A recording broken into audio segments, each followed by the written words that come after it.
one of the great white ball players. रोको, अब इनको कौन रोकेगा? देखिए England versus India Sony Sports Network के टीवी चैनल्स पर।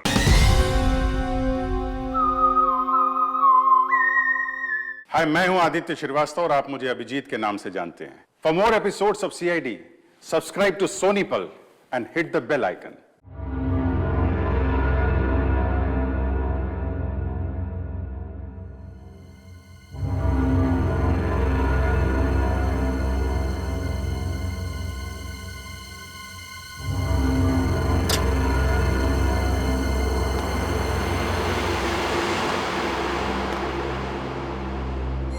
मेम साहब जब मैके चली जाती है तो कुमार साहब बिल्कुल आलसी हो जाते हैं। ना तो अखबार उठाया, ना दूध उठाया।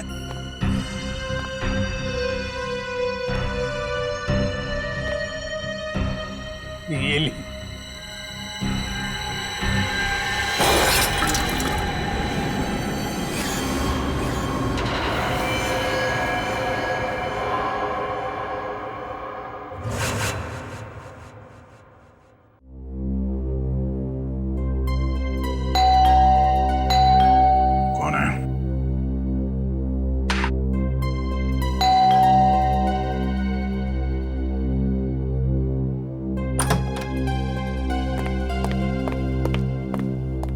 अरे फ्रेडी, सुबह सुबह यहाँ पे क्या बात?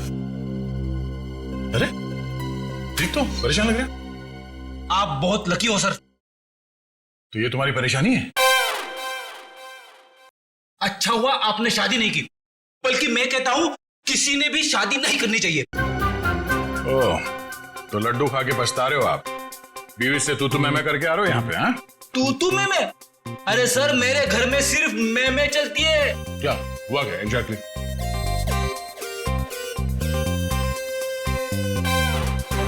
कैसी दिखती है मेरी बॉडी? एकदम फिट लगता हूं कि नहीं? हाँ हाँ, बिल्कुल फिट है। मगर मेरी पत्नी मुझे फैट कहती है। ओह, अब फिट और फैट के बीच में अंतर है कि नहीं? बिल्कुल। मगर उसे कौन समझाएगा? कल रात को मैं खटिया पे सोने गया तो खटिया टूट गई। हाँ, इसमें मैं क्या करूं? खटिया पुरानी थी। कहने लगी तुम्हारा वेट बढ़ गया है। तुम एक्सरसाइज नहीं करते? तुमने एक्सरसाइज करना छोड़ दिया? टाइम कहां से निकालूं सर? दिन में सीआईडी की ड्यूटी, शाम को वाइफ की ड्यूटी। अब इस बीच में मैं जिम कब जाऊं सर? मैंने उससे कहा कि तू शाम को अकेली बाजार जाया कर ताकि मुझे जिम जाने के लिए वक्त मिले, लेकिन नहीं, भड़क गई मेरे पे। कहने लगे कि तू पहले तो बहुत टाइम निकालता था, मेरे इर्द गिर्द भौरे की तरह घूमता था, लेकिन अभी 1 घंटे की फुर्सत भी नहीं है तुम्हारे पास। मैं क्या करूं सर? ये तो बहुत गलत हुआ, कुछ करना पड़ेगा। एक काम करते हैं, भाभी को फोन लगा के बात करता हूं मैं उनसे। अरे नहीं सर। क्या हुआ? मरवा दोगे? क्यों? अगर उसे पता चला ना कि मैं कंप्लेंट लेकर आपके पास आया हूं तो वो मायके चली जाएगी घर की चाबी लेकर, और फिर मुझे आपके घर में ही रहना पड़ेगा। ओह, मतलब मामला सीरियस है, रिस्क नहीं ले सकते हैं।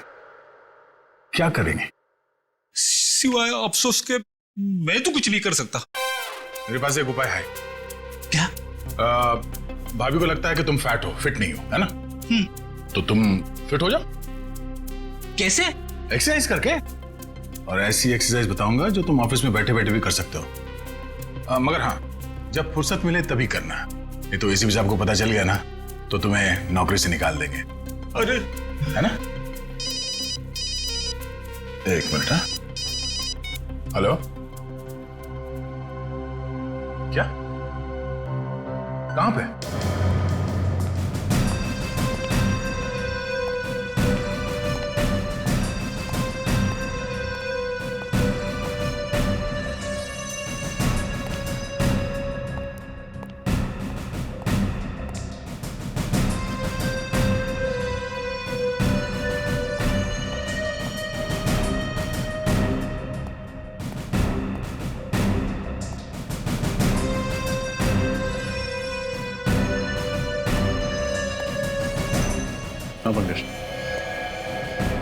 इस बेचारे के बारे में सोच रहा हूँ सर। जिस कैंची से इसने अपने बाल कटाए उसी से अपने प्राण गंवाए। सर मुझे तो बाल कटाने में डर लग रहा है। सर एक और एक बात है, यहाँ पे इसके गले पे पाउडर जैसा कुछ लगा हुआ है।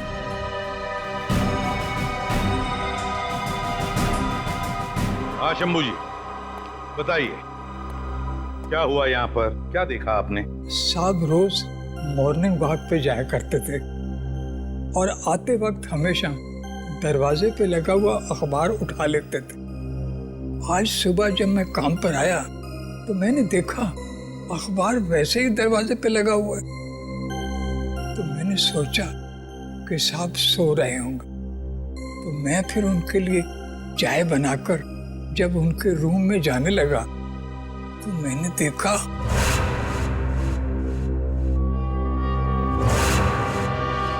बड़ी अजीब बात है ना, जिस कैंची से कुमार जी के बाल कटवाए वही कैंची नाई ने उनके छाती में भोंक दी। ऐसा क्या हुआ होगा दोनों के बीच में जो नाई ने कुमार जी को ऐसा मार डाला? सर लगता है नाई ने बस आवेश में आकर इनका खून कर डाला, नहीं तो इतने सारे सबूत पीछे क्यों छूट जाता। आप पर रजत क्यों क्यों?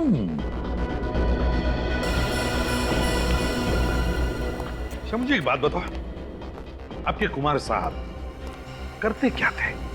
ये छोटे छोटे धंधे वाले जो लोग हैं ना, उनको कर्जा दिया करते थे। अच्छा, कर्जा देते थे। वैसे आप कितने सालों से काम कर रहे हैं यहाँ पर? वो जब स्कूल जाते थे। घर के बाकी परिवार वाले कहाँ पर हैं? मेम साहब तो बच्चों के साथ अपने मायके गई हैं दिल्ली। मैंने उनको फोन कर दिया है। एक बात बताओ, क्या कुमार जी अपने बाल घर पर ही कटवाते थे? नहीं साहब, पहले ऐसा कभी नहीं हुआ। वो तो हमेशा सैलून में जाके बाल कटवाया करते थे। मतलब पहली बार उन्होंने घर में बाल कटवाए? इतनी रात गए? हाँ जी। रेडी? इस घर की एक एक चीज को अच्छी तरह से देखो, एक एक सबूत उठाओ और फोरेंसिक लैब भेज दो। रजत, कुमार जी के नाई का पता लगाओ और उठाओ उसे। कुमार के नाई को बुलवा लिया? हाँ सर, इसका नाम सुंदर है और पिछले 4 सालों से कुमार के बाल यही काट रहा था। ये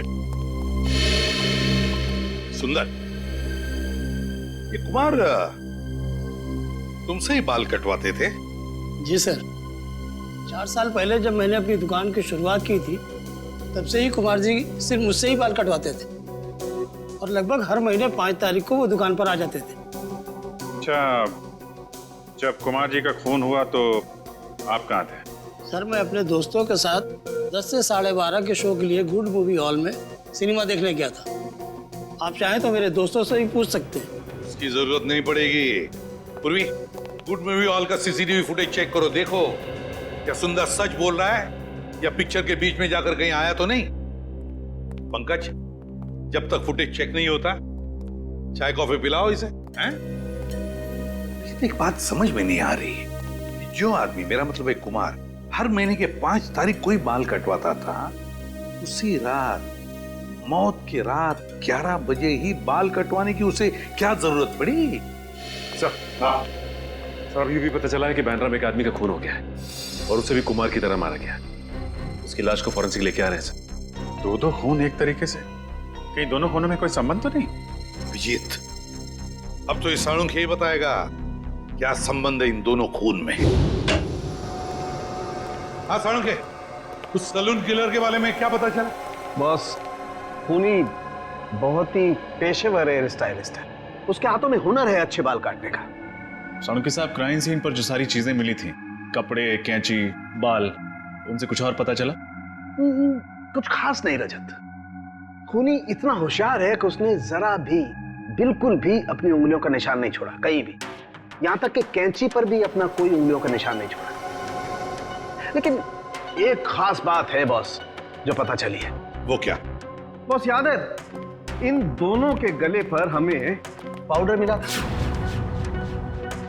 सालू के साथ बाल काटने के बाद हेयर ड्रेसर गले पे पाउडर लगाता ही है।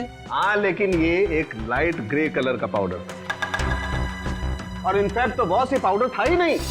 ये पाउडर नहीं है तो फिर क्या है? सब वो राख है, वो भी इंसान के अस्थियों की राख। क्या? राख? इंसान की अस्सियों की राख? हाँ बॉस, और 2 अलग अलग आदमियों की राख।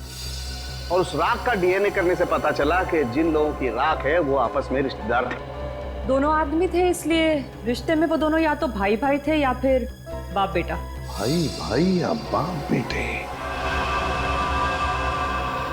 मतलब ये खूनी जिस कैंची से बाल काटता है उसी कैंची से खून करता है उन लोगों का, और फिर उनके गले पर इंसान की अस्थि की राख लगाता है। बड़ी अजीब बात है ये। हेलो, क्या? कहां हुआ ये? उसके हाथ में बंदूक थी, कैंची थी। आप वहीं रुकिए, हमें भी पहुंचता है। क्या हुआ सर? कहीं कोई ऐसी लाश तो नहीं मिली है? अभी तक तो नहीं सर। हाँ, एक औरत का फोन था, किसी आदमी ने पार्किंग लॉट से उसके हस्बैंड को अगवा कर लिया। उसके हाथों में कैंची थी। अगवा करने वाले के हाथ में कैंची थी? कैंची? तो फिर रजत यही है, ये कैंची वाला हमारा खूनी। यही है ये हेयर स्टाइलिस्ट, सलून किलर।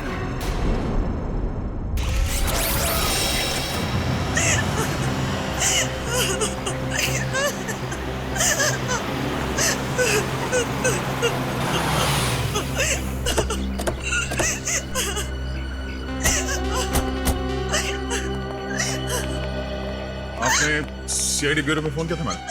हाँ सर, मैंने ही फोन किया था। सर, वो लोग मेरे पति को ले गए सर। मेरे पति को बचा लीजिए सर, बचा लीजिए मेरे पति को। एक मिनट मैडम, शांत हो जाइए। आप ठीक से बताइए हुआ क्या? कौन ले गया आपके पति को? मुझे नहीं पता सर, मैंने उसे पहली बार देखा था। उसने अपने मुंह पर रुमाल बांध रखा था। मेरे पति जैसे ही गाड़ी से निकले, पता नहीं कहां से वो सामने आ गया और मेरे पति के मुंह पर रुमाल रखकर उन्हें बेहोश कर दिया। मैंने उन्हें बचाने की कोशिश भी की सर, लेकिन उस आदमी के हाथ में कैंची थी। ये देखिए सर, उसने मुझ पर भी वार किया, सो मैं डर गई और उसने मेरे बेहोश पति को गाड़ी में बिठाकर पता नहीं कहां ले गया। सर, मेरे पति को बचा लीजिए सर, बचा लीजिए सर मेरे पति को। एक मिनट।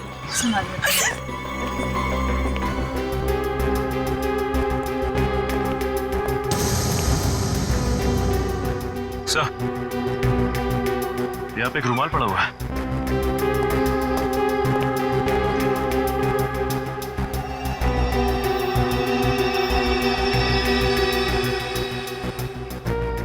मैम, क्या ये कपड़ा इस्तेमाल किया गया था आपको पति को बेहोश करने के लिए? हाँ सर, ये वही कपड़ा है। सर, क्लोरोफॉर्म का इस्तेमाल किया। लगता है सैलून किलर बड़ी तैयारी के साथ आया था यहाँ पे। Saloon killer? ये सैलून किलर कौन है? इसका मतलब वो मेरे पति को भी मार डालेगा। देखिए प्लीज, आप चिंता मत कीजिए। उससे पहले कि वो आपके पति तक पहुंचे, हम उसे ढूंढ निकालेंगे। देखिए मैडम, आप ये बताइए कि जब वो लोग आपके पति को गाड़ी में डालकर ले गए तो आपने उस गाड़ी का नंबर देखा? कुछ याद है आपको?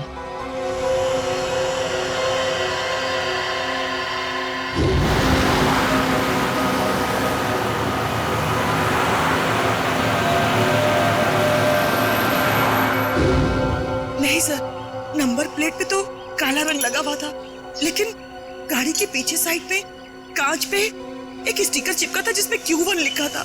Q1? क्या उस स्टिकर पे कोई म्यूजिकल साइन भी बना हुआ था? हाँ, था। श्रेया, तुम इस Q1 के बारे में कुछ जानती हो? हाँ सर, Q1 एक दुकान है जहाँ गाड़ियों के म्यूजिक सिस्टम्स बेचे जाते हैं। ओह, गाड़ी के नंबर प्लेट को काली करने से उसने सोचा कि वो बच जाएगा। बेवकूफ आदमी। Q1 music.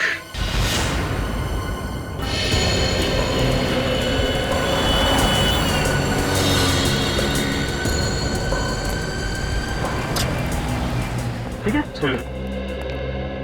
बोलिए सर, मैं आपको किस तरह का म्यूजिक सिस्टम दिखाऊं? हमारे पास में वैसे हर बड़ी कंपनी का है, जो आप चाहें मैं आपको दिखा सकता हूँ। वो सब छोड़िए सर, ये बताइए पहले, ये गाड़ी कौन सी है आपकी? सीआईडी की गाड़ी है। सॉरी सर, पहले बताना था आपको। अरे यार, तो फिर फटाफट देख के बताओ अपने रिकॉर्ड में कि लेस्कॉट गाड़ी में आपने कुछ लगाया म्यूजिक सिस्टम वगैरह?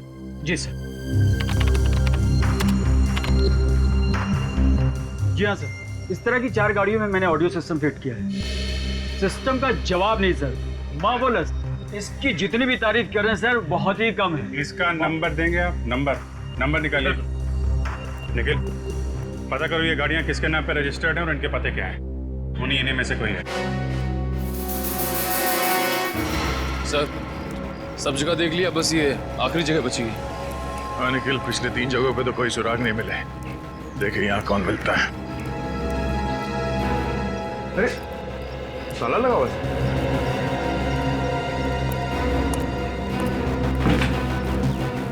क्या बात है सर? हम लोग सीआईडी से हैं। हमें मिस्टर सुमुख से मिलना है। उनके नाम पे एक गाड़ी रजिस्टर्ड है XY35 MT645। घर पे नहीं है क्या वो? साहब मैंने सुना था कि वो 2 महीने पहले ही मर गया था। क्या? सुमुख 2 महीने पहले मर चुका है? जी साहब। और आपको? सर मेरा नाम सनी है सर, मैं इसी खुली में रहता हूँ सर। मैंने सुना था कि दोनों बाप बेटे ने आत्महत्या कर ली थी। बेचारे दोनों इसी खोली में जल के मर गए थे। ये सब कैसे हुआ? आप लोगों ने बचाने की कोशिश नहीं की? वो सब कुछ आधी रात को हुआ ना, तो किसी को पता ही नहीं चला। मैंने भी कोई आवाज नहीं सुनी। आप साहब मेरा नाम कांता है, मैं बाजू वाली खोली में रहती हूँ। अच्छा ये सुमुख की जो गाड़ी है वो कहाँ है? गाड़ी? क्या सुमुख के पास गाड़ी थी? साहब हमने तो कभी नहीं देखी। और सुमुख तो चल ही नहीं पाता था साहब, तो गाड़ी कैसे चलाता? सुमुख चल नहीं पाता था? जी नहीं। मधुसूदन को जिस गाड़ी में किडनैप किया गया वो गाड़ी सुमुख के नाम पर रजिस्टर्ड है और सुमुख चल नहीं सकता था। ये क्या राज है तो दरवाजा खोलने के बाद ही पता चलेगा।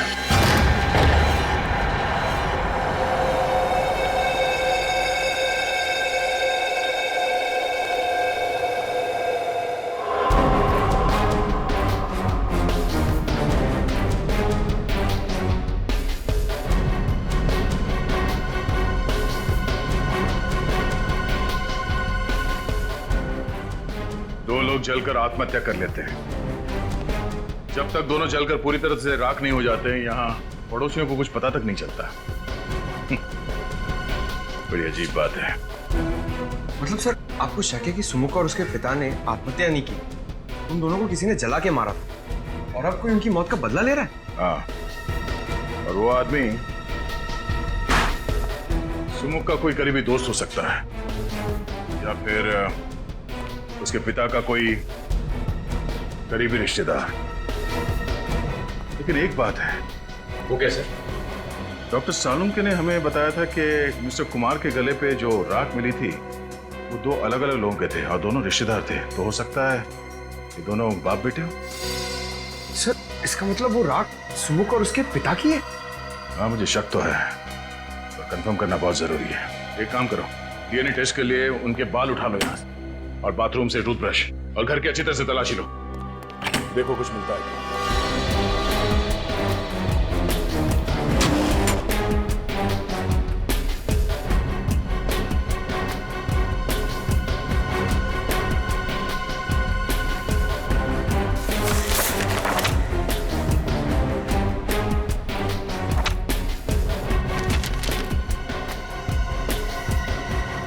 सर ये एनवलप मिला अंदर से।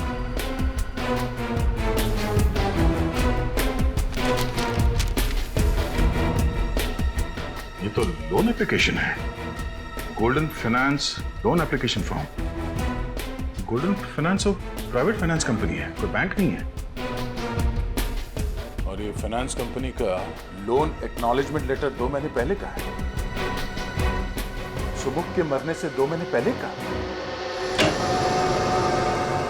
हाँ तारिका, क्या पता चला? तो सुमुख के घर से जो टूथब्रश और बाल के सैंपल आप लोगों ने भिजवाए थे, उसकी डीएनए टेस्ट की रिपोर्ट आ गई है। और नतीजा? Perfect match. दोनों लाशों के गले पे पाई गई राख सुमुख और उसके पिताजी की ही है। मतलब मेरा शक सही निकला। कोई तो है जो सुमुख और उसके पिता की मौत का बदला लेना चाहता है। लेकिन सर ये समझ में नहीं आता कि मिस्टर पार्थ और मिस्टर कुमार को मारने से पहले खूनी ने उनके बाल क्यों काटे। एक क्राइम सीन को एक सैलॉन का रूप क्यों देना चाहता है? रजत, सबसे पहले हमें यह पता लगाना चाहिए कि ऐसे कौन करीबी लोग हैं सुमुख और उसके पिताजी के जो उनकी मौत का बदला लेना चाहते हैं, और फिर इन दोनों ने आत्महत्या ही क्यों की? सर ऐसा भी तो हो सकता है कि किसी ने उन दोनों को मार डाला हो और आत्महत्या दिखा रहा हो। और सर मिस्टर पार्थ और मिस्टर कुमार को खूनी ने उनके घर में ही मारा, लेकिन मिस्टर मधुसूदन को उसने अगवा कर लिया जानबूझ के। हो सकता है मधुसूदन को किसी खास जगह ले जाकर के मारना चाहता हो। आदे, अच्छा, गोल्डन फाइनेंस कंपनी के, ठीक है। सुमुख ने मरने से पहले गोल्डन फाइनेंस कंपनी से लोन लेना चाहा था। Golden Finance company.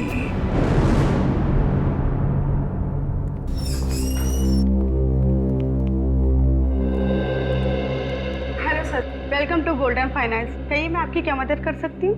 देखिए, हम लोग सीआईडी से हैं और आपकी कंपनी के मालिक रघुवीर से मिलना चाहते हैं। सर, सीआईडी से? क्या बात है सर? हमें उनसे कुछ पूछताछ करनी। कहाँ है वो? सर, रघुवीर सर तो नहीं है और आज वो ऑफिस में भी नहीं आने वाले। क्यों नहीं आने वाले? सर, उनके पार्टनर मिस्टर पार्थ की हत्या हुई थी तो आज उनकी शोक सभा है, तो सर वहीं पे गए हैं। पार्थ? ये वही पार्थ तो नहीं जिनका बांद्रा में खून हो गया? जी सर, वही। अच्छा, क्या पार्थ और रघुवीर कंपनी में पार्टनर्स थे? काफी समय से वो दोनों साथ में काम कर रहे थे और ज्यादातर फैसले मिस्टर पार्थ ही लिया करते थे। Thank you very much. Okay sir. पता लगाना पड़ेगा ये सुमुख पार्थ को जानता कैसे था और फिर उसने पार्थ को मारा क्यों। मैं बिल्कुल अकेली रह गई। आपके बिना मेरे जीवन में कोई मतलब नहीं। मैं कैसे जीऊंगी? एक्सक्यूज मी, रघुवीर। मिस्टर रघुवीर, प्लीज। ठीक है, मैं ही रघुवीर। माफ करना, इस समय आपको डिस्टर्ब कर रहे हैं हम लोग सीआईडी से हैं। मिस्टर पार्थ आपके बिजनेस पार्टनर थे? जी हाँ सर, 20 साल पहले मैंने एक कंपनी शुरू की थी जो पिछले 10 साल से घाटे में जा रही थी। पार्थ अगर उसे ज्वाइन नहीं करता तो कंपनी डूब जाती सर। मैं रोड पे आ जाता। बहुत अच्छा आदमी था सर। अच्छा, आपने कभी किसी मिस्टर कुमार या मधुसूदन का नाम सुना? नहीं सर, मैं इन दोनों लोगों से नहीं मिला और ना ही कभी पार्थ के मुंह से इनका नाम सुना है। लेकिन क्या हुआ सर? मिस्टर कुमार का भी खून ठीक उसी तरह से हुआ है जैसे मिस्टर पार्थ का हुआ है, और हमें शक है कि मधुसूदन को भी उसी खूनी ने अगवा किया है। खैर, अब ये बताइए कि आपको किसी पे शक है? नहीं सर, मुझे किसी पे शक नहीं है। पार्थ बहुत ज्यादा प्रोफेशनल था, वो अपने घर और काम से मतलब रखता था। ना तो उसकी कोई बुरी सोबत थी और न ही उसे कोई बुरी आदत थी। मिस्टर पार्थ ने कभी सुमुख नाम के किसी आदमी के बारे में कुछ बताया आपको? सुमुख? हाँ, सुमुख नाम के एक आदमी ने हमारी कंपनी में एक लोन के लिए अर्जी दी थी 25 लाख रुपए की, लेकिन पार्थ ने उसे रिजेक्ट कर दिया था। ओह, और उन्होंने ऐसा क्यों किया था, कुछ पता है? नहीं सर, लेकिन एक बात जरूर है, पार्थ को अगर लगता था कि कोई आदमी हमारा पैसा नहीं लौटा पाएगा तो वो उसकी अर्जी नामंजूर कर देता था, और उसका ये फैसला हमेशा ठीक होता था सर। इसलिए हमारी कंपनी फायदे में चल रही थी। थैंक यू रघुवीर, थैंक यू। तो शायद सुमुख ने मिस्टर कुमार और मधुसूदन दोनों से भी कर्जा मांगा होगा। वैसे उनकी तो कोई भी फाइनेंस कंपनी नहीं थी। लेकिन कभी कभी बिजनेसमैन ऊंचे ब्याज पर कर्जा दे दिया करते हैं। एक काम करो, मिस्टर कुमार और मधुसूदन, इन दोनों के परिवार वालों को और उनके ऑफिस में जितने लोग काम करते हैं उन सबको ब्यूरो बुलाओ। सर, ये कुमार जी की पत्नी है और ये मधुसूदन जी की पत्नी है। और सर, ये दोनों मधुसूदन जी की कंपनी में काम करते हैं। सर, मेरे पति का कुछ पता चला? वो सही सलामत तो है ना? देखिए, आप बिल्कुल चिंता मत कीजिए। आपके पति को हम सही सलामत वापस ले आएंगे। हम पूरी कोशिश कर रहे हैं। वैसे मिस्टर कुमार छोटे छोटे बिजनेस में इन्वेस्ट करते थे, है ना? और मिस्टर पार्थ की कंपनी लोगों को बिजनेस के लिए पैसे उधार देती थी। तो क्या वैसे ही मधुसूदन जी भी व्यापारियों को पैसे उधार देते थे, लोन देते थे? जी हाँ सर, वैसे तो हमारा टेक्सटाइल का बिजनेस है, लेकिन मेरे पति लोगों को बिजनेस के लिए प्राइवेट लोन भी दिया करते थे। आप लोग मधुसूदन जी के ऑफिस में काम करते हैं। जरा याद करके बताइए, कोई सुमुख नाम का आदमी आया था क्या उनसे लोन मांगने के लिए? हाँ सर, 3 महीने पहले मिस्टर सुमुख की लोन एप्लीकेशन आई थी। लेकिन सर ने उसे लोन देने के लिए मना कर दिया था। ये सुमुख तो मर चुका है और यहाँ तक कि उसके पिता की भी मौत हो चुकी। तो फिर कौन है जो ये सब कर रहा है? कोई ऐसा आदमी जो सुमुख और उसके पिता की मौत का बदला लेना चाहता है, करीबी रिश्तेदार या दोस्त। हाँ अभिजीत, पता लगाना ही पड़ेगा इनके रिश्तेदार और दोस्तों के बारे में। पता लगाना ही पड़ेगा। शोभा जी, तो आप मालकिन इस चौल की? होई साहिब, गरीब और मुसीबत के मारे लोगों की मदद करती हूँ, उनको खोली भाड़े पे देती हूँ। वो Sahib social service. Social service? Social service करते करते यहाँ पे रहने वाले लोगों की पहचान पत्र की कॉपी नहीं लेती आप? राशन कार्ड वगैरह कुछ नहीं मिला हमें यहाँ से, जिससे सुमुख और उसके पिताजी के बारे में कोई जानकारी मिल सके। अरे साहिब, सब गरीब लोगों के पास किधर होता है पहचान पत्र? आपके पास उनका कोई फोटोग्राफ है? नहीं साहिब, सुमुख और उसके पिताजी 4 महीने पहले आए थे। साहिब, उसका लड़का विकलांग था, ठीक से चल भी नहीं पाता था। मैंने तो उसको खोली देके उसकी मदद की। साहिब, वो बाप बेटा दोनों जलकर मर गए। अरे उसके बाद पुलिस का कितना लफड़ा झेला मैंने। अच्छा, आप लोग यहीं पे रहते हैं? किसी को तो इस खोली में आते जाते देखा होगा? नहीं। और आपने? सर मैं तो यहाँ 3 महीने पहले ही रहने आया हूँ। मुझे तो कुछ भी मालूम नहीं है। साहिब, ये सच बोलता है, ये तो अभी रहने को आया है। वो दोनों बाप बेटा ना किसी से बात नहीं करते थे, कोई रिश्तेदार दोस्त कोई उनको मिलने नहीं आता था। अच्छा, आप लोगों ने कभी उन्हें बात करते हुए सुना या फिर किसी का नाम का जिक्र करते हुए सुना? याद करिए। हाँ साहब, मरने से 3 दिन पहले रात को बाप बेटे में खूब झगड़ा हुआ और किसी बात को लेकर बहस भी हो रही थी।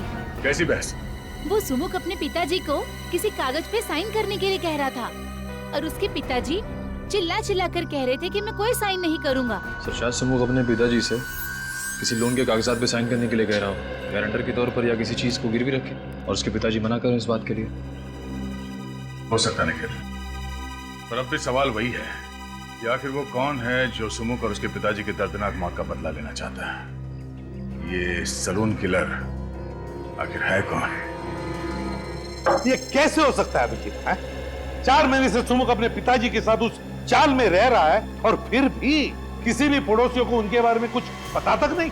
सर, पड़ोसी बता रहे थे दोनों बाप बेटे में बनती नहीं है, बहस होती रहती है, इसलिए सुमुख के पिताजी ज्यादातर घर के बाहर रहते हैं और ये सुमुख अपाहिज होने के कारण घर के अंदर है। बाप बेटे किसी से बातचीत भी नहीं करते। सर, बाप बेटे के आपसी झगड़े से किसी का क्या लेना था? और कोई इन्हें जला के क्यों मारेगा? और फिर खूनी ने मधुसूदन को क्यों किडनैप किया? और अगर किडनैप किया भी है तो छुपा के कहां रखा होगा? हेलो जी, हाँ, कहाँ पे? Okay, thank you very much. Sir, जिस कार में मधुसूदन को किडनैप किया गया था उसका पता चल गया है। अभी थोड़ी देर पहले उसे गोमती नगर चाल के पास पाया गया है। तो फिर अभिजीत, मधुसूदन को भी वहीं पे छुपा के रखा गया है। गोमती नगर, गोमती नगर।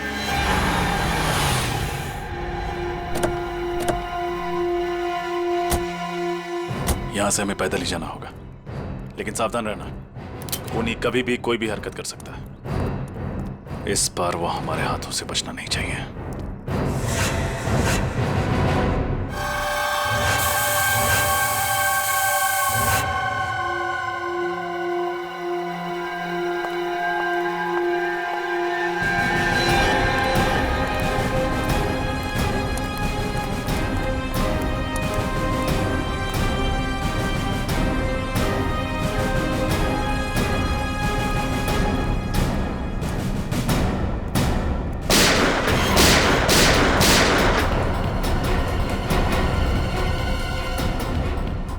पंकज, तुम में से किसी ने गोली चलाई? नहीं सर, मैंने तो गोली नहीं चलाई। नहीं सर, मैंने नहीं चलाई। तब तो ये जरूर उसे खूनी का काम होगा। जिस दिशा से गोली की आवाज आई है उधर आ जाओ।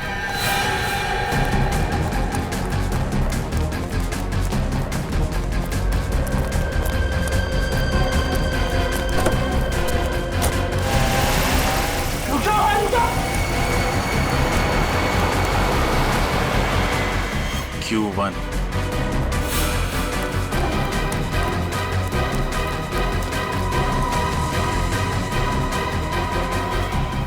रेडी, जिंदा है, इसे संभालो। आओ पंकज।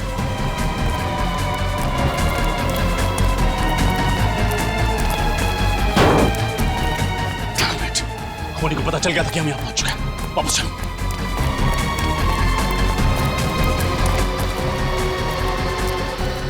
सुनो, अपनी आंखें खुली रखने की कोशिश कर। तो मेरी आवाज सुनाई दे रही है? वो कौन था जिसने गोली चलाई? और वो तुम सबको मारना क्यों चाहता था?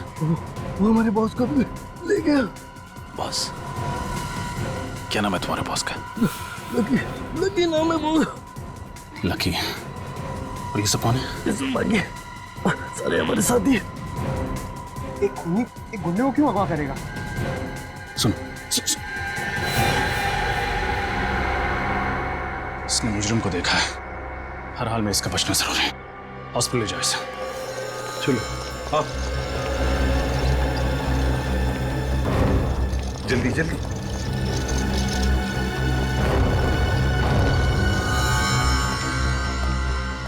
आप लोग यहीं ठहरिए, इसका ऑपरेशन करना होगा। देखिए डॉक्टर साहब, इस आदमी के बयान पर 2 लोगों की जान दांव पर लगी है। 2 लोगों की जान? मैं कुछ समझा नहीं। डॉक्टर साहब, हम एक खूनी को ढूंढ रहे हैं।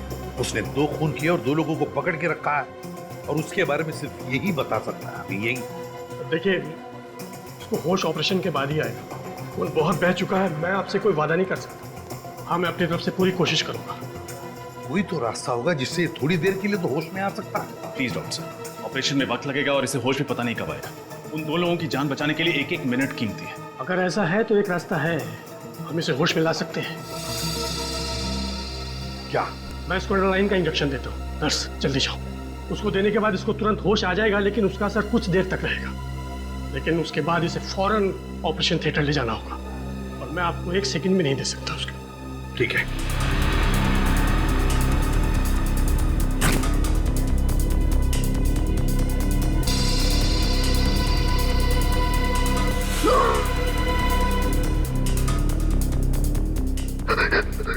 क्या हुआ?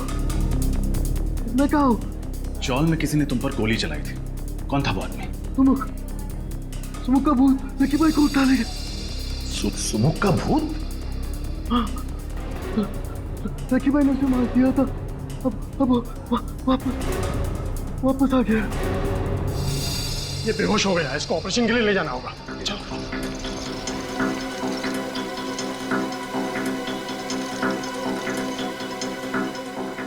सुमुख जिंदा है? उसी की तो राख मिली थी ना कुमार पार्क के गले में, तो फिर ये सुमुख जिंदा कैसे हो सकता है? अगर सुमुख जिंदा है तो वो राख थी किसकी? और इस वक्त सुमुख कहाँ है? इसका जवाब तो वो अकाउंटेंट देगा। लकी का सबसे विश्वासु अकाउंटेंट। उठाओ उस अकाउंटेंट को।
मैं बताता हूँ, सब कुछ बताता हूँ। तो बताओ मिस्टर विजय, तुम एक MBA हो, कहीं भी नौकरी कर सकते थे, फिर भी तुमने लकी जैसे क्रिमिनल के लिए काम करना उचित समझा।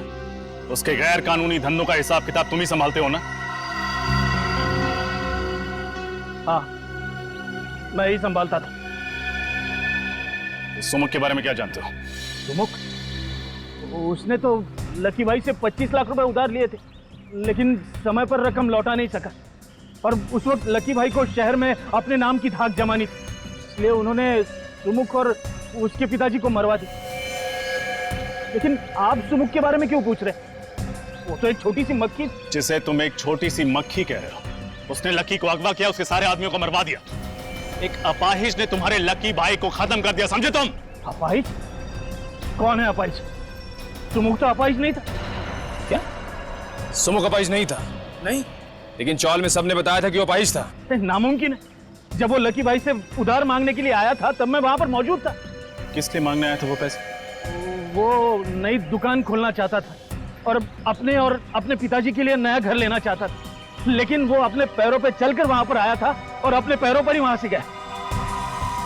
सर फिर है कौन जो नकली सुमुख बन के घूम रहा है, जबकि असली सुमुख अपाहिज था और अपने पिताजी के साथ जल के मर चुका है कौन ये बहरूपिया? अच्छा, तुम्हारे पास उस आदमी का पता है जो लकी से पैसे मांगने आया था? हाँ।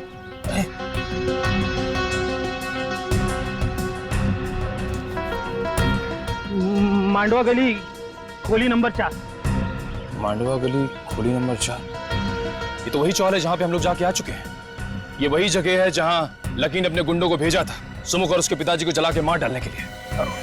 एक मिनट, मेरे पास उस नई जगह का भी पता है। सुमुख ने दुकान बनाने के लिए इस जगह को भाड़े पे लिया था। 12 मयूर चौक, नविहार लेन। नविहार लेन, उसकी दुकान चलते हैं। बहुत कर ली उसने दुकानदारी। तुम पागल हो गए हो क्या? ये क्या बेउदगी है? देखो मुझे जाने दो, मैंने तुम्हारी मदद की हो, तुमने मुझे जबरदस्ती बांध के रखा हुआ है। देखो देखो, सारा किया जरा इस लड़की का है। तुम्हारे बाबा को मैंने नहीं मारा है, तुम्हारे बाबा को इसने मारा है। क्या बकवास कर रहा मधुसूदन? हाँ, जब इसने बचा हुआ पैसा नहीं दिया तो तेरे कहने पे मैंने इसके पिता को मारा और इल्जाम मुझ पर लगा रहा तू।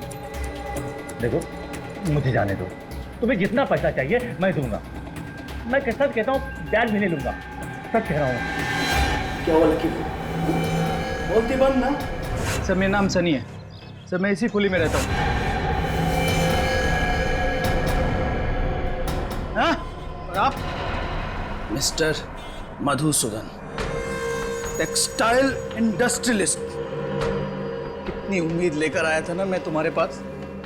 मैं तो बस एक छोटा सा सैलून खोलना चाहता था। अरे भीख मांगने नहीं आता तुम्हारे पास, उधार मांगने आया था। पूरे कागजात नहीं थे मेरे पास बैंक से लोन लेने के लिए।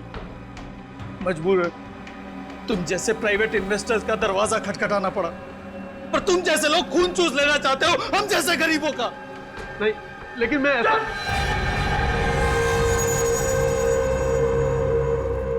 लकी भाई, एक किस्त देने में देर कर देने पर कोई किसी के बाबा और उसके निर्दोष बेटे को चलाकर मार सकता है क्या?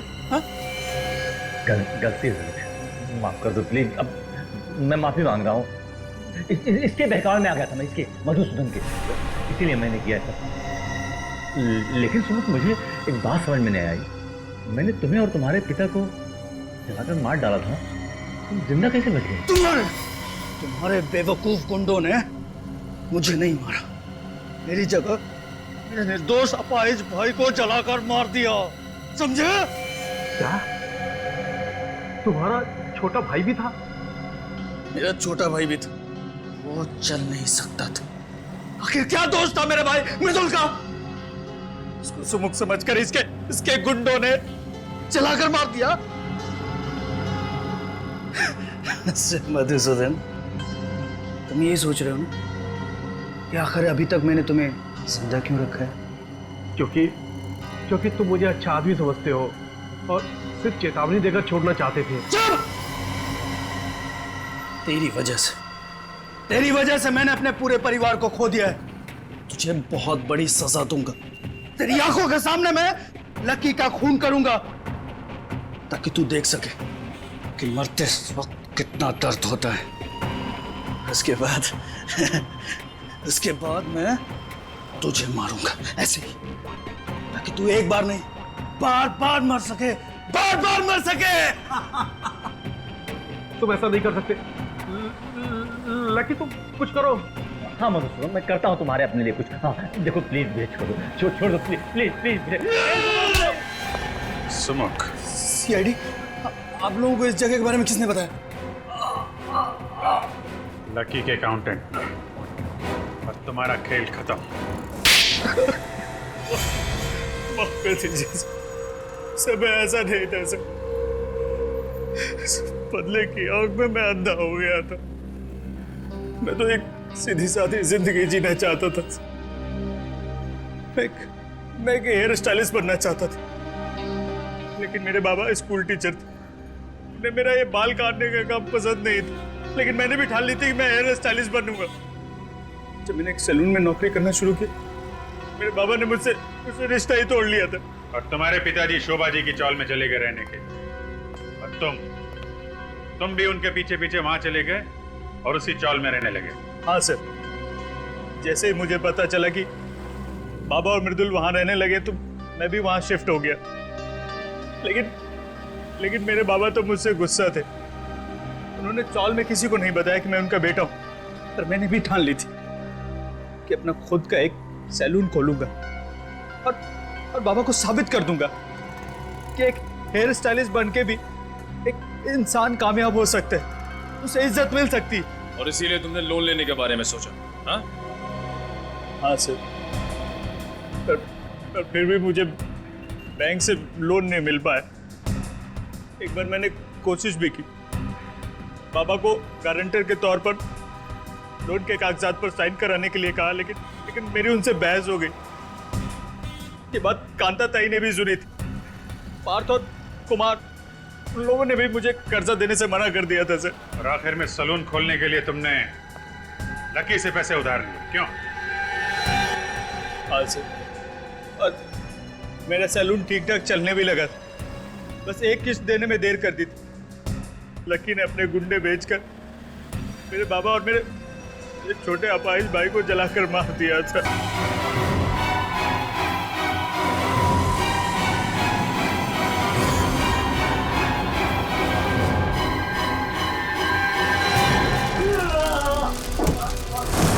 और दुनिया के सामने तुमने अपने भाई की जगह खुद को मार डाला। हाँ सर, मुझे मेरे पिताजी और मेरे भाई की मौत का गम बहुत सता रहा था। मुझे चैन से नींद नहीं आ रही थी, इसलिए मैंने पता लेने की ठान ली थी। फिर मैंने उनको एक कमाल का हेयर कट दिया। सबको मैंने एक एक करके मार डाला। जब तक फांसी का फरमान नहीं आ जाता, जेल में बैठ के दूसरे कैदियों को हेयर कट देते रहना। और तुम लोगों को भी सुमुख के पिता और उसके भाई के खून के इल्जाम में फांसी ही होगी। For more updates, subscribe to our channel, click the show links and enjoy watching the videos.